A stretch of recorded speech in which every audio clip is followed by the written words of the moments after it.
पवित्र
మా పరలోక తండ్రి, ఈ బంగారు పాదములకు వందనాలు స్తోత్రాలు చెల్లిస్తున్నాం. సంవత్సర ఆఖరి నెలలో ఉన్నాం తండ్రి. ఈ క్రిస్మస్ వేడుకల ప్రపంచమంతా జరిపించుకుంటుండగా మా అందరి స్థుతులపై ఆశీనులో ఇల్లుండమని అడుగుచున్నాం తండ్రి. ప్రభును రక్షకుడైన యేసుక్రీస్తు నామం పేట అడిగి వేడుకొంచున్నాం తండ్రి, ఆమేన్. మండుచున్న పొద ద్వారా మోషేతో దేవుడు మాట్లాడాడు. తదుపరి ఆయన ఇశ్రాయేలీయులతో ఒక పొగ ద్వారా మాట్లాడాడు. పగలు మేఘస్తంభం వలె, రాత్రి అగ్ని స్తంభం వలె దేవుడు వారితో ఉన్నాడు. తదుపరి ఆయన పర్వతాలపై ఉన్నటువంటి ఎలీషాతో మాట్లాడాడు. మెల్లనైన స్వరముతో దర్శనము ద్వారా యెషయాతో మాట్లాడాడు. కుటుంబ పరిస్థితుల ద్వారా హోషేతో మాట్లాడాడు. వేసవి పట్ల గంప ద్వారా ఆమోసుతో మాట్లాడాడు. కుమ్మరి జిగటమని ద్వారా ఇర్మియాతో మాట్లాడాడు. కళల ద్వారా యోసేపుతో మాట్లాడాడు. దర్శనము ద్వారా, దూతల ద్వారా అనేక సందర్భాలలో దేవుడు ప్రతి ఒక్కరితో మాట్లాడుతూనే ఉన్నాడు. ఇంకా మనం చూస్తే నిర్గమకాండంలో ఉంటుంది, మనకి సమయం లేదు, చదవకలేదు. ఊరీము తుమ్మీము అనేటువంటి వాటి ద్వారా కూడా దేవుడు మాట్లాడేవాడు. అలాగా ఈ యొక్క యాజకుని యొక్క వస్త్రంపై ఉండేటువంటి ఈ యొక్క బ్రెస్ట్ ప్లేట్ అంటారు, ఈ యొక్క స్థలంలో ఉండేటువంటి ఆ యొక్క వారి యొక్క ఇశ్రాయేలీయుల వారి యొక్క పేర్ల చొప్పున ఉండేటువంటి ఈ యొక్క బ్రెస్ట్ ప్లేట్ ఊరీము తుమ్మీము అనేటువంటి వారి ద్వారా మాట్లాడాడు. అనగా ఏఫోదు అంటారు, యాజకులు ధరించే వస్త్రాన్ని ఏఫోదు అంటారు.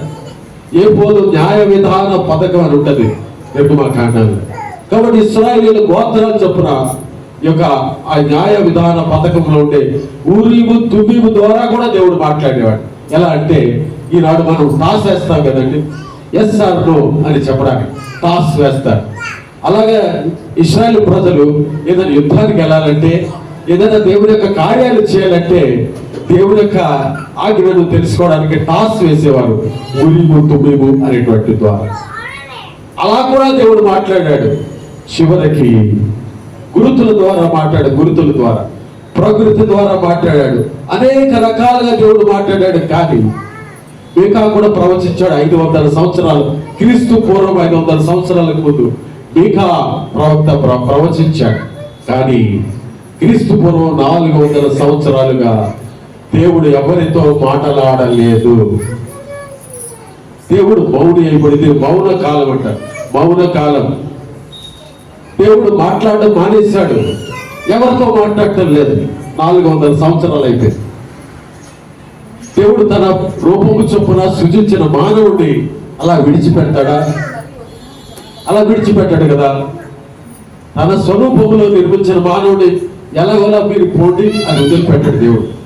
400 సంవత్సరాలు మౌని అయి ఉన్న దేవుడు తన కుమారుడైన యేసు క్రీస్తు ద్వారా మనతో మాట్లాడుతున్నాడు. దేవునికి స్తోత్రం చెప్పండి. హల్లెలూయా. యేసు క్రీస్తు లోకములకు రావడం వల్ల తిరిగి తండ్రి అయిన దేవుడు తన కుమారుడిని పంపించి మనతో మాట్లాడటం మొదలుపెట్టాడు. అదే ఈ భాగంలో మనం చదువుకున్నాం.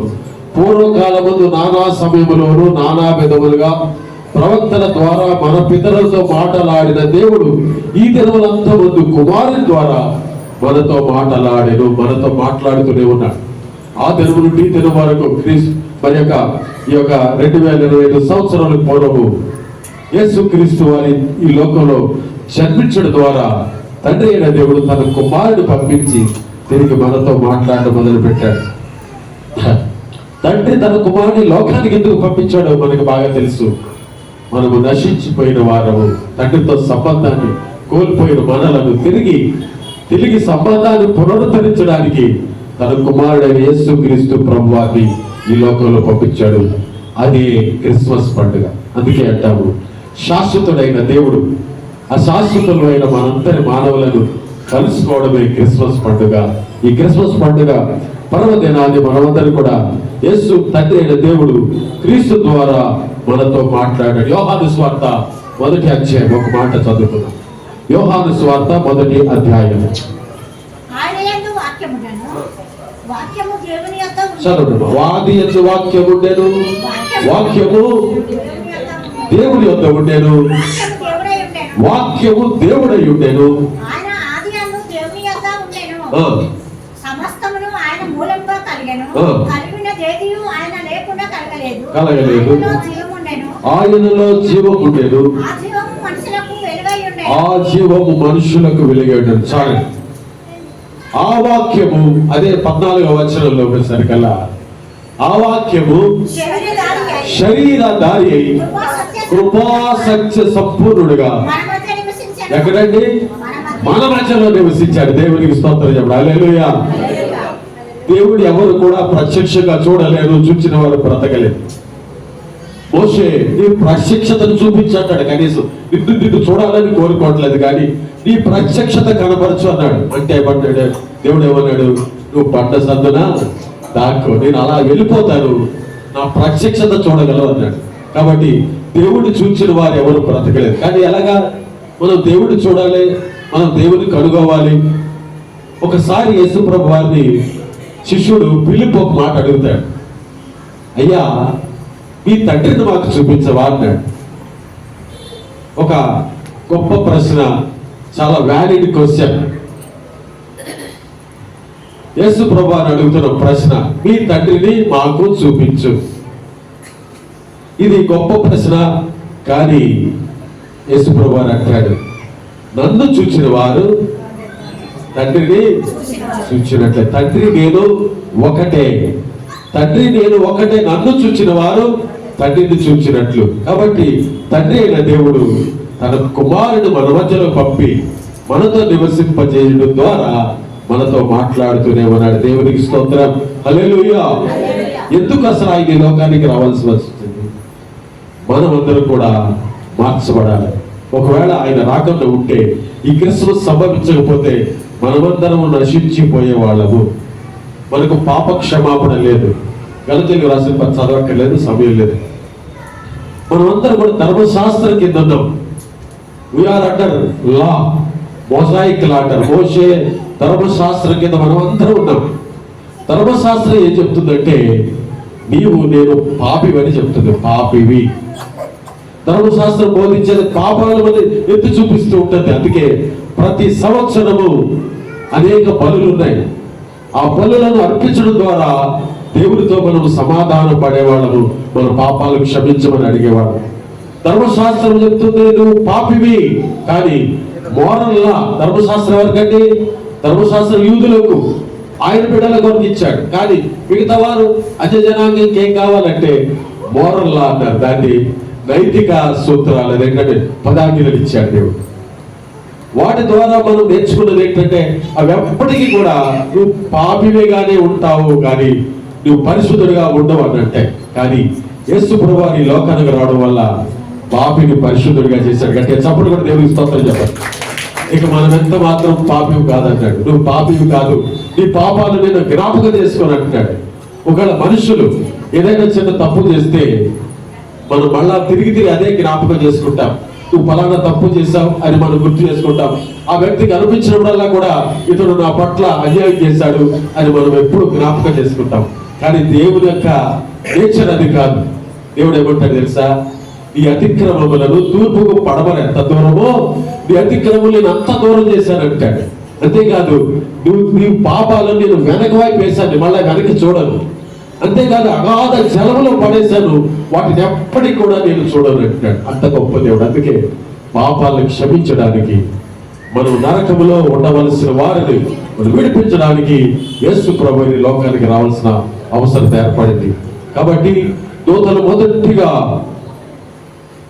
ఎవరికి యొక్క ప్రకటన చేశారు అంటే, వార్తించారంటే షెపర్డ్స్ అంటాం. ఎవరంటే వాళ్ళు కాపరులు, గొర్రెల కాపరులు. వారు ఎక్కడ ఉండేవారు? వారు ఊరిలో ఉండేవారు కాదు. ఊరికి బయట పొలాల్లో మందలు కాచుకుంటూ, చలిలో వారికి చాలా భద్రత లేదు. ఎటువంటి పరిస్థితిలో ఉంటారంటే చలిలో మరి యొక్క ఆ పొలాల్లో ఉండేవారు. వారికి దూత మంచి వార్త ఏమి చెప్తారంటే, లోకాసు వార్త 2వ అధ్యాయం. Let us turn our Bibles into Gospel according to Luke chapter 2. 2వ అధ్యాయం, లోకాసు వార్త 2వ అధ్యాయం. ఒకసారి నాతో కలిసి చదువుదామండి. లూకాసు వార్త 2వ అధ్యాయం 8వ వచనం. ఆ దేశంలో కొందరు ఆ దేశములో, ఏ దేశంలో అండి? ఆ దేశములో కొందరు గొర్రెల కాపురులు పొలములో ఉండి రాత్రి వేళ తమ మందలను కాచుకొని చుండగా ప్రభువు దూత వారి యొద్దకు వచ్చి నిలిచెను. ప్రభువు మహిమ వారి చుట్టూ ప్రకాశించినందున వారు మిక్కిలి భయపడి దేవునికి స్తోత్రం చెప్పండి. హల్లెలూయా. రాత్రి వేళ వారు మందలు కాచుకుంటూ ఊరి అవతల ఎక్కడో పొలాల్లో, ఫీల్డ్స్ లో ఉన్న వారికి ఒక గొప్ప వార్త దూత ఆకాశం నుండి, మరి యొక్క పరలోకం నుండి దిగి వచ్చిన దూత ప్రకటిస్తుండే ఏమంటాడండి? దూత ఏమంటాడండి? భయపడకుడే, మొట్టమొదటి మాట. ఈ బైబిల్లో సుమారు 365 సార్లు ఈ మాట ఉన్నది. ఏ మాట? Fear not. ఇంగ్లీష్ లో చెప్పాల్సి వస్తే ఫియర్ నాట్. మనం భయపడవలసిన అవసరం లేదు. పరిస్థితులను చూసి భయపడవద్దు, మనుషులను చూసి భయపడవద్దు. దేవుడు చెప్తే మనకు వాగ్దానం ఇచ్చాడు. 365 times has been written, fear not, భయపడవద్దు. కాబట్టి మనం సంవత్సరంలో రోజుకు ఒక్క రోజు మనం జ్ఞాపకం, సంవత్సరం అంతా భయపడవలసిన అవసరం లేదు. దేవునికి స్తోత్రం చెప్పండి. హల్లెలూయా. ఆ దూత చెప్పిన మాట, భయపడకుడి, ఇదిగో ప్రజలందరికీ. ఎవరికండి? ఎవరికి? క్రైస్తవులుగా, లేకపోతే మరొకరిగా? మరొకరికి కాదండి. ఈ వార్త ప్రజలందరికీ.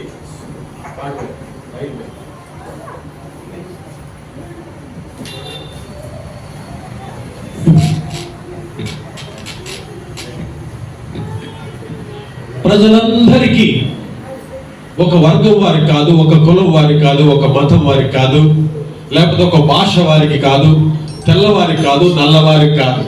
చాలా మందికి వాపో ఉంది, ఇది ఫారిన్ ఈ మతం అనుకుంటా. చాలా భయంకరం. ఇది ఎవరి మతం కాదండి, ఇది మిడిల్ ఈస్ట్. అంటే భూమికి మధ్యలో తెల్లవారిది కాదు, నల్లవారిది కాదండి. కానీ ప్రభుతో ఏం చెప్తున్నట్టే, భయపడకుడి, ప్రజలందరికీ, ఎంటైర్ వరల్డ్, యూనివర్స్, మహా సంతోషకరమైన శుభవార్త. దేవునికి స్తోత్రం చెప్తాం. హల్లెలూయా. ఇది సంతోషం. ఆయన పుట్టినందువల్ల సంతోషం. ఇది సంతోషకరమైన వార్త. ఇంకా కొంచెం పైకి చూస్తే విచారకరమైన ఒక మాట ఇక్కడ ఉన్నది. ఇక్కడ 7వ వచనం చూడండి. 7వ వచనం 6 నుంచి చదవమ్మా. వారు అక్కడ ఉన్నప్పుడు ఆమె ప్రసవ దినములు నిండెను గనుక తన తొలిచూలు కుమారుని కని పొత్తిగుడ్డలతో చుట్టి సత్రములో వారికి స్థలము లేనందున ఆయనను పశువుల తొట్టెలో పడుకోబెట్టాడు. ఎక్కడున్నాడు ఆయన? పశువుల తొట్టెలో. సత్రములో స్థలము లేదు. సత్రములో స్థలము లేదు. ఇక్కడ ఒక మాట ఉంది, వారికి స్థలము లేనందున. There is no room. There is no room. This is the saddest word in the Bible ever I have found. నేను కనుగొన్న మాటలలో చాలా విచారకరమైన మాట ఇది. స్థలము లేదు.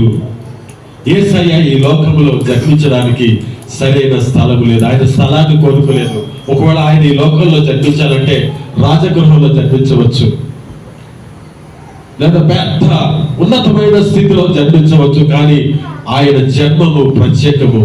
ఆయన లోకానికి ఒక రిక్తుడిగా తగ్గించుకుని ఒక పశువుల తొట్టెలో ఆయన జన్మించడానికి సిద్ధపడి వచ్చిన దేవుడు. దేవునికి స్తోత్రం. Hallelujah. This season for a reason. ఒక రీజన్ కొరకు ఆయన వచ్చాడు ఇక్కడికి. కాబట్టి ఆయన రాక ఆశ్చర్యము. ఇక్కడ అంటున్నా చూడండి, సత్రములో వారికి స్థలము లేదు. స్థలము లేదు. యేసయ్య ఆ దినంలో జన్మించడానికి వారికి స్థలము లేదు. ఈ రోజు నీ హృదయంలో స్థలం ఉందా? యేసయ్య కొరకు గమనించాలి. ఈ క్రిస్మస్ దినాన్ని మిమ్మల్ని ఒక క్వశ్చన్ అడుగుతున్నాను. Do you have place in your heart for Jesus? యేసయ్యకు నీ హృదయంలో స్థలం ఉందా? ఉన్న వాళ్ళకి సరి గట్టిగా స్తోత్రం చెప్పండి. హల్లెలూయా. క్రిస్మస్ వస్తున్నాయి పోతున్నాయి. ఒక భక్తుడు ఇలాగ అన్నాడు, క్రిస్మస్ వచ్చింది మళ్ళీ. ఏంటండి? క్రిస్మస్ వస్తాయి మరి, నెక్స్ట్ కూడా వస్తాయి. మనం బ్రతికున్నంత కాలం చూస్తూనే ఉంటాం. క్రిస్మస్ ఎన్నో వస్తున్నా, క్రీస్తు లేకుండే సున్నా. ఏంటండి? నథింగ్. కాబట్టి నీ హృదయంలో క్రీస్తు ఉంటే అది నిజమైన క్రిస్మస్. ఆయన ఈ లోకానికి వచ్చిన ఉద్దేశం ఏమిటి అనగా, ఆయన దూత చెప్తున్న మాట, భయపడకుడి, ఫియర్ నాట్. మన భయాలు తీయడానికి ఆయన ఈ లోకానికి వచ్చాడు. దావీదు పట్టణమందు నేడు రక్షకుడు మీ కొరకు. ఎవరి కొరకండి? ఎవరి కొరకు? అది మన కొరకు అనాలి. దూత చెప్పింది మాట మీ కొరకు, ఆయన కొరకు, దూత కొరకు కాదు. దావీదు పట్టణమందు నేడు రక్షకుడు మన కొరకు పుట్టి ఉన్నాడు, ఈయన ప్రభువైన క్రీస్తు. దావీదు పట్టణం అనేది ప్రవచనాలు చెప్తే ఈ బైబిల్ అంతా ప్రవచనాలు ఉన్నాయి. ఒక మెస్సయ్య వస్తాడు, ఒక రక్షకుడి లోకంలో వస్తాడు. యేసు ప్రభు వారి లోకంలో రావడంలో మరొక ఉద్దేశం ఏమిటనగా, ప్రవచనములు నెరవేర్చడానికి ఆయన లోకి వచ్చాడు. ఈ want to fulfil the prophecies నెరవేర్చడానికి యేసు ప్రభు వారి లోకానికి వచ్చాడు.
చెప్పవే